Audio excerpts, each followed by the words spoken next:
Okay, this is day number 2 of the demo I started day before yesterday.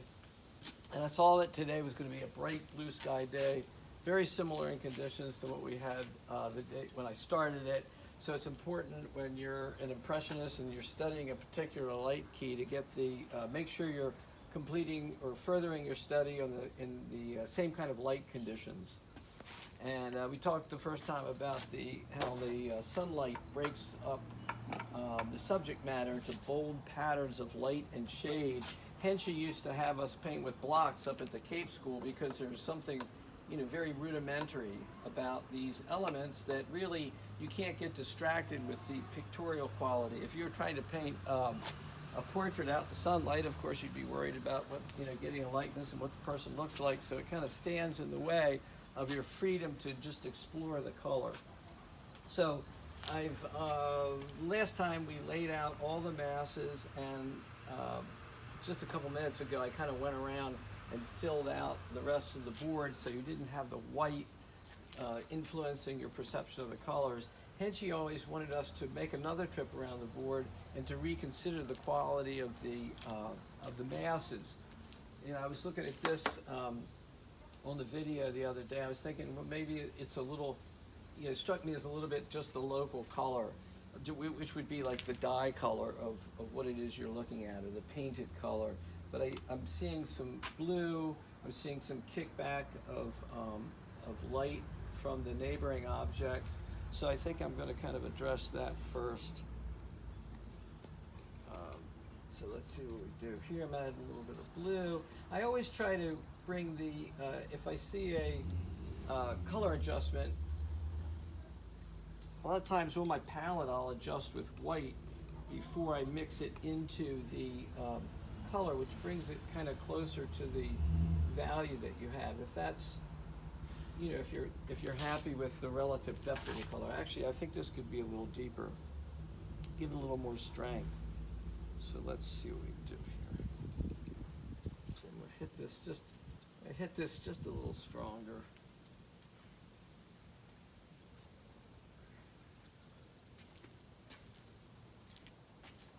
It's getting a little warmth flashing back here. I'm going to go ahead and grab that variation just a little bit.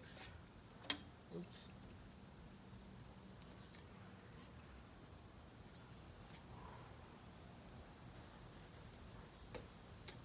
This background, we said in the first demo that we added yellow and orange into the bright purple to kind of push it back and make it a little bit more of an off note. There's some beautiful variations of the green foliage coming in. The sunlight's starting to hit it too. I kind of want to keep it in shadow. So I might put some variations in there before that happens. But I think this object would be the next. This is a little bit cooler and a little bit lighter, so I'm going to adjust that as a mass statement first before I tackle any variations in it. So I'm adding a little bit of blue, a little bit of white, because it's kind of a light color. You'll notice sometimes I'll try out a color first and see how it registered.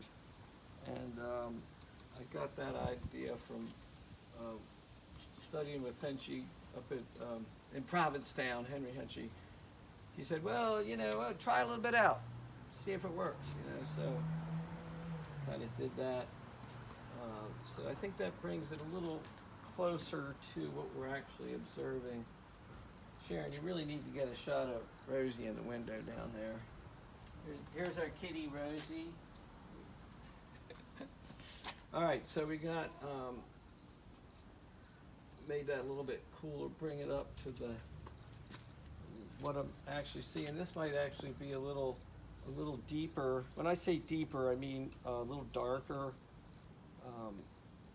I think Hensche used words like deeper, higher key, things like that, because he wanted to refrain from saying darker and lighter, kind of like assuming that if you can take any color and add black to it to make it darker and add white to it to make it lighter, to get away from that value-oriented tonal use of words to more color rich vocabulary. That's my assessment of it anyway. But so I'm just going a little bit deeper here. I'm just mixing some oranges and reds and some blues together. I always I like to say mix across the palette. So you see, you end up with kind of a deeper version of that same off note. It's just mixed. I just mixed orange and a little bit of scarlet and cerulean blue together. There's no formulas you have to memorize. You just kind of you have to learn it on the fly each time. Hensche made a point of saying, do not remember any color recipes or formulas, because that would hold you back from discovering new combinations. So he advocated not, when I first started painting this way, I thought, oh, I have to write down and memorize, specific 2 parts this, 1 part that, and what you find is that you kind of just, you kind of catalog your experiences as they occur naturally, and you increase your color vocabulary that way. I'm putting a variation in within the mask because that table's kicking up here. Pulling that little green shape. All right, Rosie wants to come out. Come on. Come on. Come on. Come on. Get it. We'll get out here. Come on. Come on. Come on. Come on. I think I got paint on her tail. Oops, don't lick your tail. Okay, so, all right, so we got a variation of color. Starts to turn the form. I think when you're just starting out, it's probably better to stay away from too many variations and concentrate on the quality of the masses. Like I said, the last time I worked on this, I made the point I'm kind of condensing the processes of study for the purposes of the video. So like in here, we have a variation of color. It's warmer back here. I can see down into the top, so it's a little bit cooler and deeper on the bottom. It's already pretty deep here, so I might lighten this in the back and make it warmer where it's kicking back into it. So let's see what we can do with that. Let's just, here again, it's always, shooting on the fly here, just trying out things and seeing what works. Sometimes it's fun when you don't know where the darn thing's going. You find out when you get there.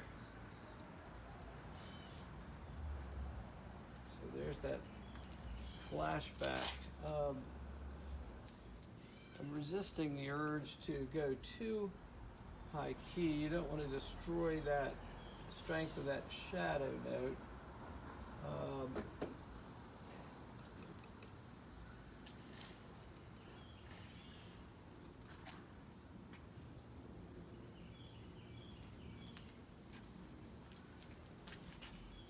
Now Rosie wants to go back and say, we're not exciting enough for you, Rosie.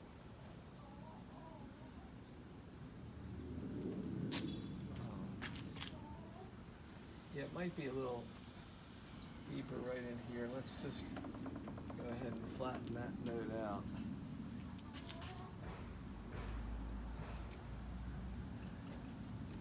Now the process slows down a bit. The further you go into a painting, the slower it goes. So maybe it's not as exciting to watch. Heard the expression, watching paint dry. It's about as exciting as watching paint dry. I'm just going to clean up some of my edges here, too.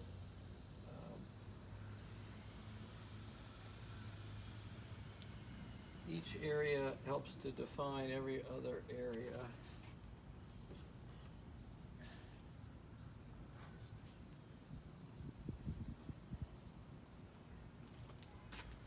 Henry always said, well, you got to get the color first, and then you have something to draw with. So, I started kind of freely, and then I'll start pulling it together.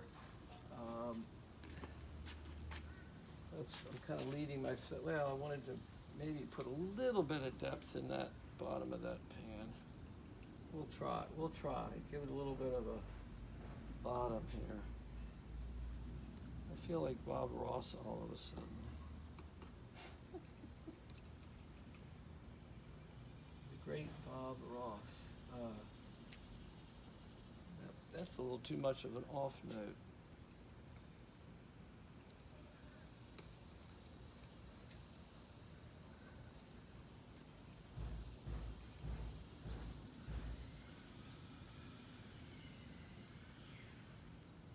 So I'm trying to look at that shape that defines that bottom plane. It's a little bit more dramatically blue. Okay, so let's go right down here into this note. I love the variations in this cast shadow. The neighbors across the street, sounds like some major construction going on over there. Life in East Park.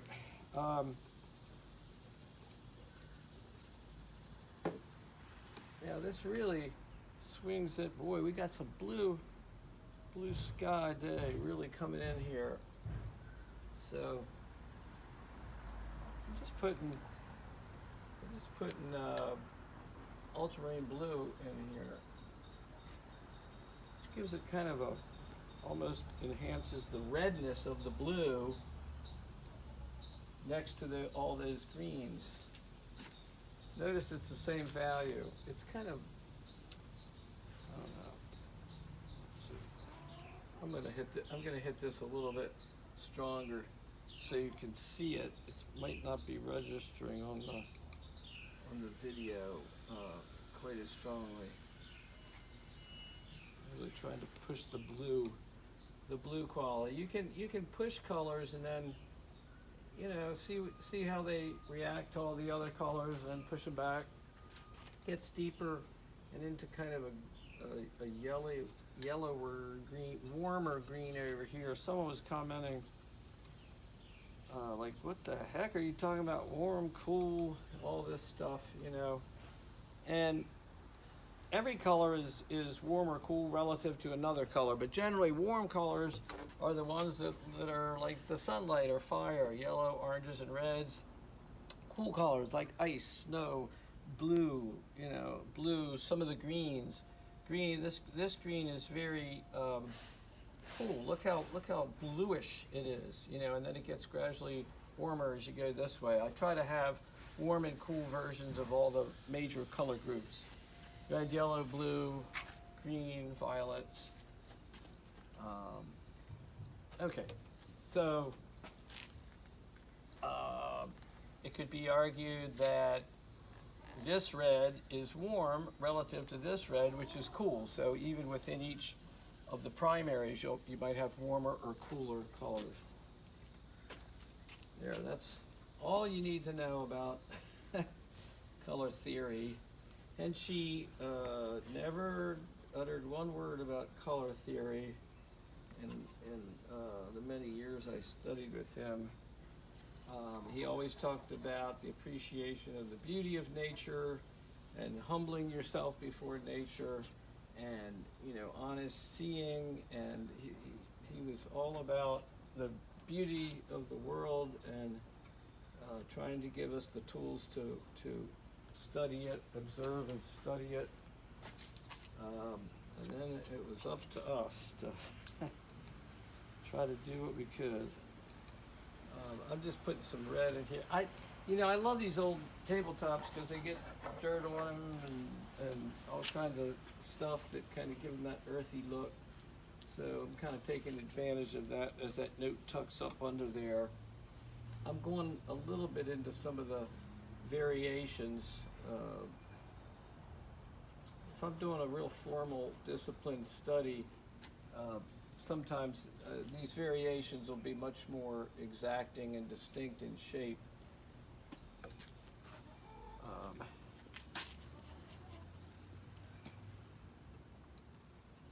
And she told me once, there's no rules, whatever works. So you just kind of wing it half the time. I'm just going for a little more warmth on this end of this note here. We got a little bit of cloud haze moving in.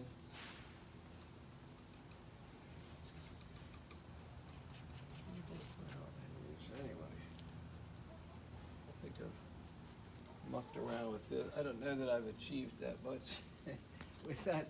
Well, there you go. You get three variations of color. You know, you've got a couple variations of color here. You've got a couple variations of color there. I kind of adjusted the masses as I kind of went for some variations as I adjusted the masses. There's also a thing, you know, that friend Tommy Thurman used to call the sit-down note, you know, the little accent under the objects that can sometimes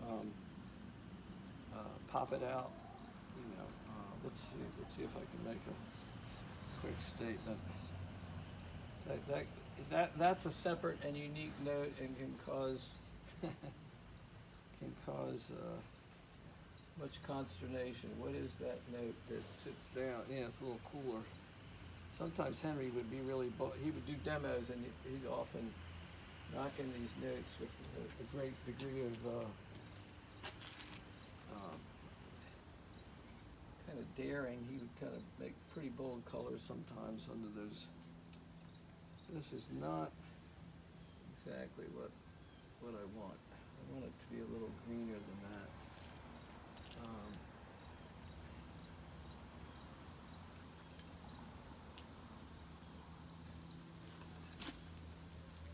I think you get the idea. The execution of this is not what it should be. But I'm going to leave it kind of there.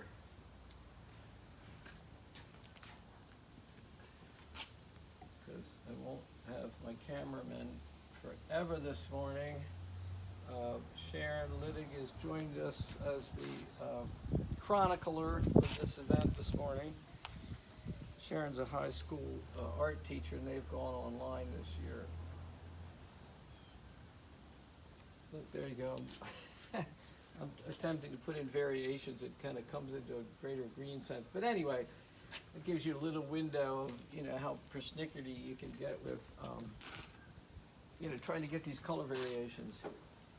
There's a word you haven't heard in a long time, persnickety, if ever.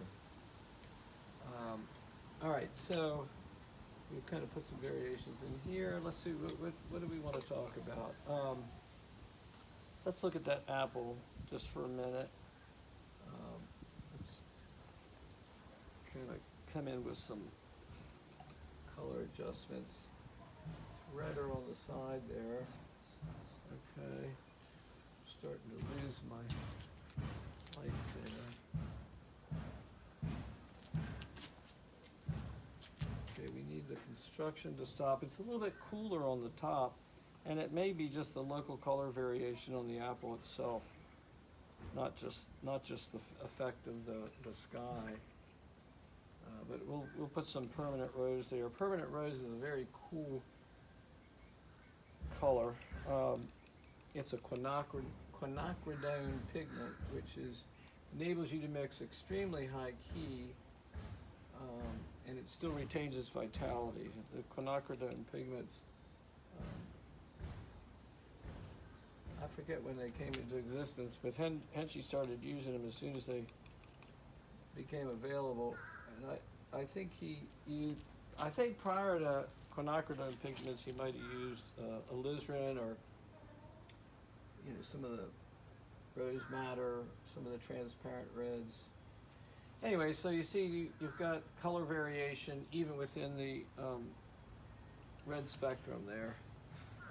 I was gonna attempt to put a highlight in. You have to have a certain depth of color to be able to register that highlight against it. I'm going to cheat. I'm cheating by slurring the edge, which is what Hensche never wanted us to do. He wanted us to get color variations for each form change. However, you know, I mean, Hensche also often used his pinky, you know, to soften an edge, and you know, you can always come back and study and refine it. Should the occasion demand, if you have time, believe me, you can work on paintings for a really, really, really long time, and I have done so, and so has Sharon. And some of the good Hensche painters that studied with Hensche, you know, like Tommy Thurmond and Gerald Deloge and Hilda. I better not leave anybody off the list. All the painters, you know who you are.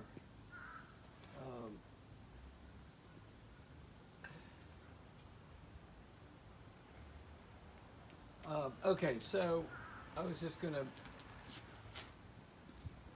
put a highlight on there. I'm kind of jumping the gun, but like I say, I'm kind of giving you a snapshot, a condensed snapshot of some of the elements you consider as you paint. I haven't even backed up. Usually when I paint, I you know, run 20 feet out, or probably further than that. I'm going to do it now.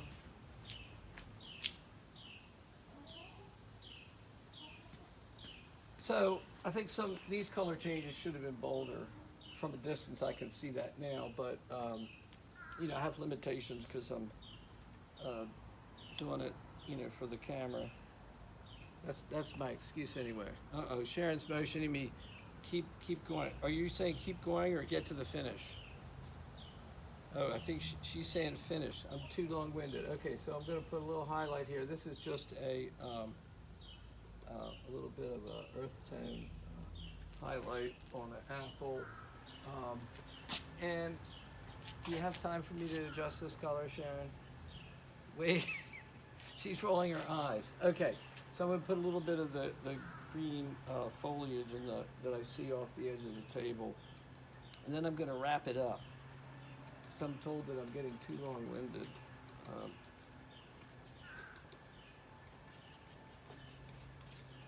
So you can mix right in, when the paint's wet, you can mix right into the mass. This actually set up a little bit. I had this in a freezer chest to try to keep it wet. I usually let it dry or keep it wet. So that's set up a little bit. But anyway, you can see how, you know, I'm working the green note, the cool green notes off the edge of that table in there, right into the wet paint, and